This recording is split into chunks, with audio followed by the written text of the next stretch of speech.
Hey, welcome back. It's Jason Walter here. I want to talk about two reports that was actually just released last week regarding housing construction as well as home building across the United States. One of those is from the National Association of Realtors regarding builder confidence falling for the 8th consecutive month.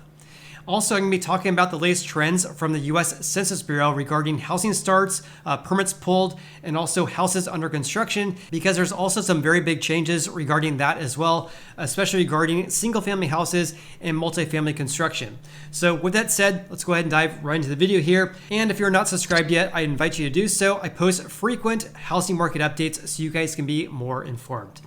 With that said, let's go ahead and dive right into the first article I want to share with you guys today, the first report. I can't talk today. This is from the National Association of Homebuilders, and builder confidence for building single-family houses has now fallen for the 8th consecutive month in August. And this is due to elevated mortgage rates, ongoing supply chain problems, and also high home prices, which of course is causing housing affordability challenges. According to this monthly survey here, in August, buyer traffic for buying new single-family houses has now fallen to its lowest levels since April 2014, with the exception of the spring of 2020, which is, of course, when the pandemic hit. And also, according to the National Association of Home Builders, they are calling for total housing volume of single-family housing starts to actually post a decline in 2022, the first decrease since 2011. In other words, they're forecasting for single-family housing starts to actually decline in 2022 compared to 2021. The last time that happened was back in 2011. Also, according to the survey here, approximately 19% of home builders in the survey here reported reducing prices in the past month to increase sales or limit cancellations. And the median price reduction was actually 5%. Meanwhile, 69% of builders, or about 7 out of every 10 builders, reported higher mortgage rates as the reason behind falling housing demand, the top impact cited in this survey here. Additionally, current sales conditions of purchasing single-family houses and also sales expectations in the next 6 months, plus buyer traffic, each fell to their lowest level since May 2020. So to summarize this report here, builders are clearly pulling back on building single-family houses due to a lot of headwinds that they're facing, and also, frankly, a lot of headwinds that home buyers are facing as well. With that said, let's go ahead and dive right into the video regarding the US Census Bureau's report regarding housing construction numbers that was actually just announced last week. Let's first talk about units authorized or permits pulled. And these numbers here, by the way, are in thousands of units, and also these are seasonally adjusted annualized rates here. So for single family houses, this is this column right here, 1 unit. We had 928,000 single family houses in which permits were actually authorized. This is actually down 4.3% compared to June 2022, compared to the previous month, and also down almost 12% compared to July 2021. Now, this is much different compared to units authorized for 5 units or more. And as I mentioned in many of my other videos here, 5 units or more, the vast majority of those, around 90 to 95% of these, is actually apartment buildings in which builders plan to construct and also to rent out, not to sell. So these are for 5 units or more apartment buildings in order to rent out. So the units authorized are at 693,000, the highest levels in at least the last 12 months. Also an increase of 2.5% compared to the previous month, and a giant increase of 26% from a year ago.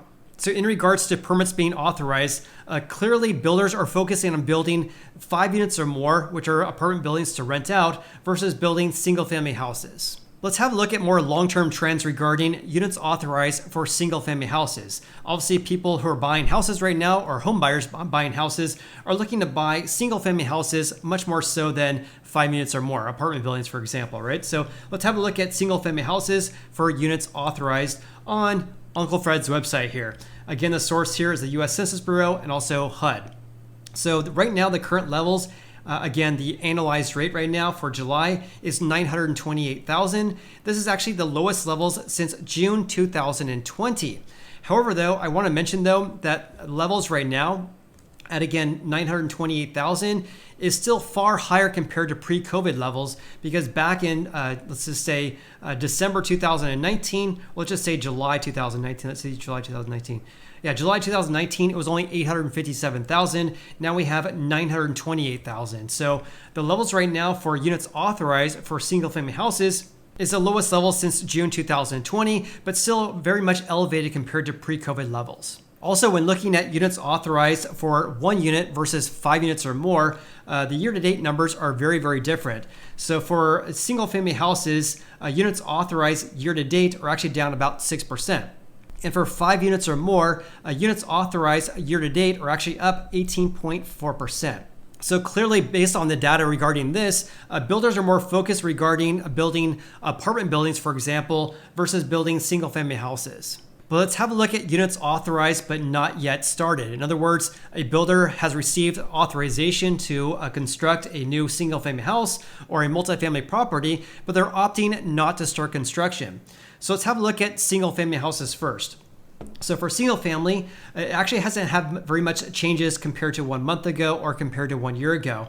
Basically flat for those changes here, which is pretty remarkable because several months ago, this number right here, year over year, was over 30%. So we saw a huge increase of builders who were getting authorization to build houses, but they were opted not to start construction because of all these headwinds that home builders were facing. We're not really seeing that right now, though, because it's basically flat compared to 1 year ago.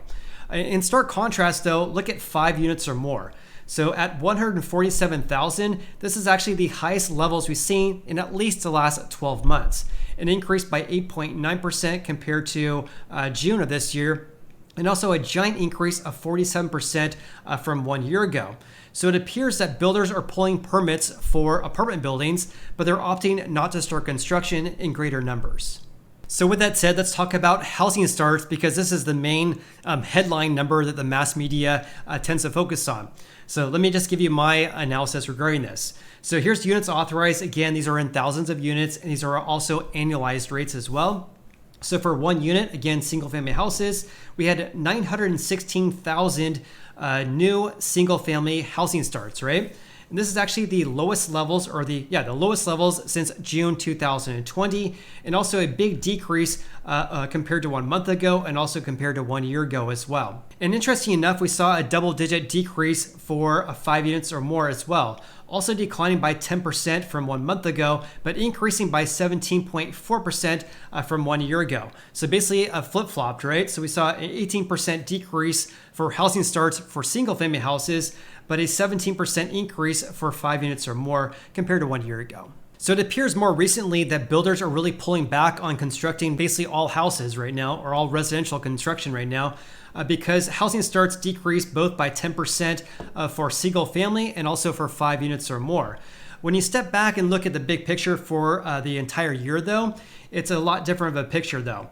So year-to-date percent changes for 1 unit actually down 2% compared to basically the first half of this year, or the first of this year, year-to-date changes. So down 2% compared to January 1st. But look at this, 2 to 4 units actually increased by 31.5%. And 5 units or more, housing starts increased by 18% year-to-date. So even though we have far more housing starts for multifamily construction versus single family, this 10% decrease is something we should be tracking, because this is the first time we really saw a big decrease on a month-over-month basis in quite some time here. Actually, the biggest decrease that we actually saw more recently was actually in May, when housing starts for 5 units or more actually dipped from 619,000 down to 459,000. And in regards to housing starts for single family houses, again, 916,000 was the annualized number for July. And again, this is the lowest levels since June 2020. Let's have a closer look at new single family housing starts in the US. Again, the annualized number right now, 916,000. And again, this is the lowest levels since June 2020.